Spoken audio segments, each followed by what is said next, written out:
पढ़ रहे हैं इसमें लाभ और हानि प्रतिशत, तो जो भी आता है प्रश्न में बिना फॉर्मूला के हम लोग बना सकते हैं। अगर इतना हमको समझ में आ जाए क्रय मूल्य को 100% मानना है 100%, इसके बाद 100% से ज़्यादा आने पर लाभ, 100% से कम आने पर हानि, हानि होने पर 100% में से घटाना है और लाभ होने पर 100% में से जोड़ना है। यानी जो 5 लाइन है वह समझ में आ जाता है तो हम बिना फॉर्मूला के भी इस क्वेश्चन को बना सकते हैं और जल्दी बन जाएगा। कैसे बनेगा? सबसे पहले हम प्रश्न है उसी से हम लोग समझेंगे क्या लिखा हुआ है। विक्रय मूल्य बना दिया है 700 रुपये, ठीक है, और हानि प्रतिशत कितना है 20%। तो क्रय मूल्य पूछा जा रहा है क्रय मूल्य कितना, यानी क्रय मूल्य का मतलब हमको 100% का मान निकालना है, दिमाग में रखना है। और जो हानि होता है लाभ होता है किसको होता है? क्रय मूल्य पे। तो क्रय मूल्य पर हानि या लाभ होता है। तो यहाँ जब दिया है कि हानि 20% है, इसका मतलब जो भी सामान बेचा गया है 700 में, वह कितना प्रतिशत में बेचा गया होगा? यहाँ पर लिखा है कि हानि होने पर 100% में से घटाना। तो 20% हानि हुआ है तो 100 में से 20 घटाएंगे तो कितना प्रतिशत? 80%। यानी 80% बराबर 700 रुपये हम लोग लिख सकते हैं, क्योंकि 20% हानि होने पर 700 रुपये में बेचा है तो 20% हानि हुआ है। तो 20% हानि हुआ तो 100% में से 20% घटा लिए कितना है? 80%। 80% बराबर 7। अब यहाँ पे हम लोग से पूछा जा रहा है इसका क्रय मूल्य कितना होगा? क्रय मूल्य कितना होगा? तो क्रय मूल्य बराबर कितना बताया है कि 100% निकालना होगा। जब भी क्रय मूल्य निकालेंगे तो कितना परसेंट निकालना है? 100%। तो 100% निकालने के लिए पहले एक नियम जो हम लोग पढ़ते हैं, एक सामान का पहले निकालेंगे, 1% का हम लोग मूल्य निकालेंगे कितना होगा। तो 80% बराबर 100 रुपया 700 रुपया है, तो 1% का अगर हम लोग निकाल लेंगे 1% बराबर कितना रुपया होगा? तो यह हो जाएगा 700 बटा 80 रुपये 1% का। 100% का निकाल देंगे तो हमारा क्रय मूल्य निकल जाएगा।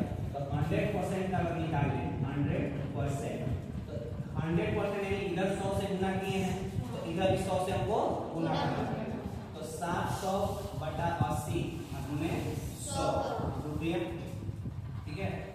तो याद रखें 1 जीरो से 1 जीरो कट जाएगा, 2 से कटा है 4 बार में, ये 2 से कटाते हैं तो 50 बार में कट जाएगा 100, फिर 4 से इसको कटाएं तो 2 दूनी 4 और 2 से कटाएंगे तो 35, 35 में 50, 2 से 50 में कट गया कितने बार? 25 बार। और 25 और 35 को गुना कर दो, 25 बचे कितना होता है? 125। तो 125 का हो गया 5 और बाकी कितना बचा? 12। और फिर 25 किया 75 और 12 27, तो कितना आ गया? 875 रुपया। तो यह हमारा क्रय मूल्य हो जाएगा। क्या हो जाएगा? ठीक है। और जब हम लोग को इतना समझ में आ जाएगा तो 1% का मान निकालने की जरूरत नहीं पड़ेगा। डायरेक्ट हम लोग 80% बराबर 700 लिखे हैं, 100% निकालना है तो इस 80 को इधर भेज देंगे, 700 बटा 80 गुने 100 लिखेंगे यहीं पे और 100 करेंगे तो हमारा 875 रुपया आ जाएगा। तो यह तो हो गया हानि के लिए। अगर यही रहता जैसे कि लाभ हो जाए तो क्वेश्चन हो, तो लाभ में हम लोग क्या लिखे हैं कि 100% में जोड़ना है। तो लाभ होने के लिए क्वेश्चन हम लोग यहाँ पे हम लोग की हानि होने पर क्या करना है? 100% में से घटाना है।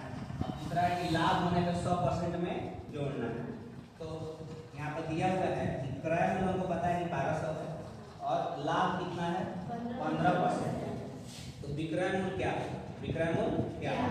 तो हमको पता है कि क्रय मूल्य बराबर कितना परसेंट होता है? 100% बराबर 1200 रुपया हम लिख सकते हैं, ठीक है। तो 1200 रुपया हो गया हमारा 100% बराबर। अब 15% लाभ हो रहा है तो अब कितना परसेंट में बेचा है?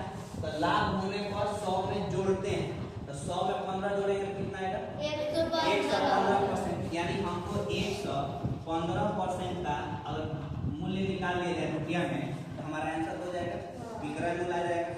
लाभ हुआ 15% तो 15% जोड़ दिए 100 में तो 115%। अब देखो यहाँ से लिख सकते हैं 1200 बटा 100, इस 100 किलो भेजेंगे 1% का निकालने के लिए। अब 115% का निकालना है तो 115 से इसको क्या करेंगे?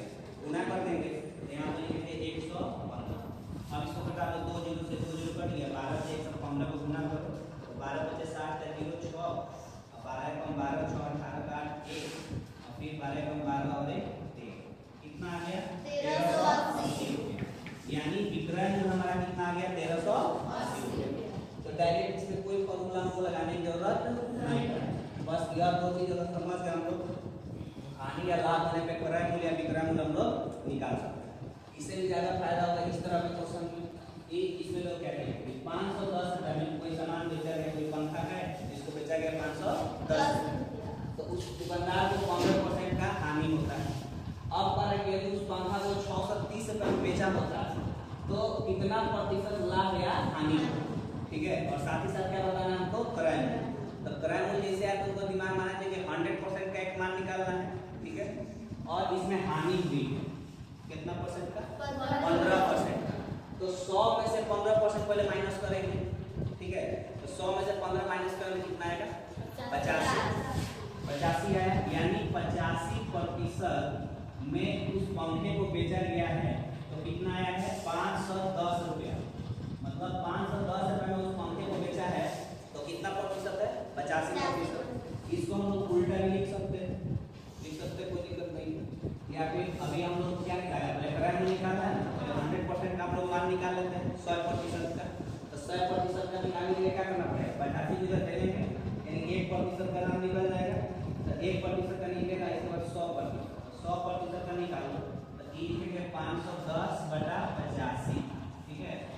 और गुने कितना से 100 से गुना करना पड़ेगा तो 100% का निकाले तो 100 से गुना के। अब इसको कराएंगे 17 से 17 बचे 50, 17 दिया 51 और 1 0 दे देंगे, 5 से फिर 30 कट जाएगा 6 बार कितना आ गया 6 में 100 600 रुपया। यानी क्रय मूल्य हमारा कितना आ गया 600 आ गया। अब कह रहा है कि यदि इस पंखे को 630 रुपए में बेचा गया होता तो उसको कितना परसेंट का लाभ होता। तो दो तरीका अपना सकते हैं, या तो डायरेक्ट देखिए 630 रुपए बेचा गया है, क्रय मूल्य 600 है तो 630 में से 600 माइनस कर दो कितना आएगा 30 रुपया आएगा। तो 30 रुपए लाभ है तो प्रतिशत लाभ निकालने आपको आता है लाभ बटा क्रय मूल्य गुणे 100, ठीक है। तो वैसे ही बना सकते हैं, तो वह ज्यादा आसान पड़ेगा। अगर इस विधि से बनाएंगे थोड़ा सा लंबा बनेगा, लेकिन बनेगा इस तरह। तो लाभ परसेंटेज निकालना हमको, हम निकाल देंगे लाभ प्रतिशत बराबर 30 लाभ है और 600 हमारा क्या है क्रय मूल्य गुणे 100। 100 से 600 कट जाएगा 100 बार में कट जाएगा 5 लाख, यानी हमारा कितना आ गया 5%। तो यह समझ में आ गया कैसे 5% आया। तो 5% अपना लाभ हो गया और वहाँ पे क्रय मूल्य निकल गया 600। फॉर्मूला का यूज ज्यादा करना पड़ा। अगर यह समझ में आया है तो हो गया। अब यहाँ पे क्रय मूल्य बराबर 100% यह बात समझ में आ गया।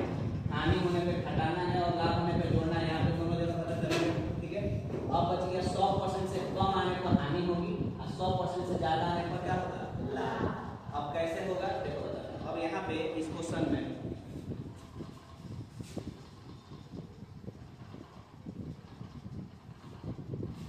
यही पे यह जो क्वेश्चन हम लोग बनाए हैं पर लाभ परसेंटेज निकाल लिए हैं ऐसे फॉर्मूला का यूज करके। बिना फॉर्मूला के बनाए होते तब इसका यूज आता है कैसे।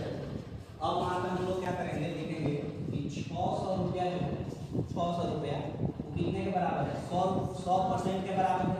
उल्टा भी लिख सकते हैं ना 100% बराबर 600, यहाँ आया है 100% बराबर 600। तो हम लोग क्या लिखते हैं 600 बराबर 100%। तो 1 रुपया बराबर कितना परसेंट होगा, तो 1 रुपया बराबर 100 बटा 600% होगा। 2 0 से 2 0 कैंसिल हो जाएगा, आ गया हमारा 1/6%। लेकिन एक कितने रुपए का निकाला है तो 1 रुपया का है ना, 630 रुपए में बेचा गया। कितना बेचा गया है 630 रुपया। तो 630 रुपया का अगर निकालेंगे इधर भी 630 से गुना करेंगे इधर भी 630 से, तो यहाँ पर लिखो 630 रुपया का, तो यहाँ भी 630 से गुना करेंगे। परसेंटेज हमारा है और 6 से इसको घटाएंगे देखो 6 1 6 0 6 5 30 कितना परसेंट आया 105%। तो यह 100 से ज्यादा है कि नहीं है?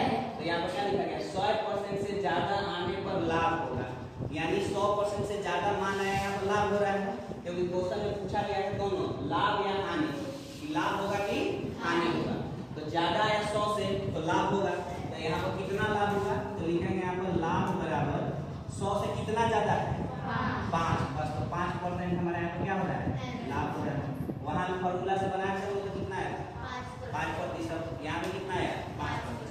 तो ऐसे ही जब हम बनाएंगे और 100 से कम आ जाए, मान लो 105 की जगह आया था 95% या 90%, तो 100 से कम आ गया, तो 100 से कम आने पर क्या होता है, हानि होगी। और जितना कम आएगा 100 से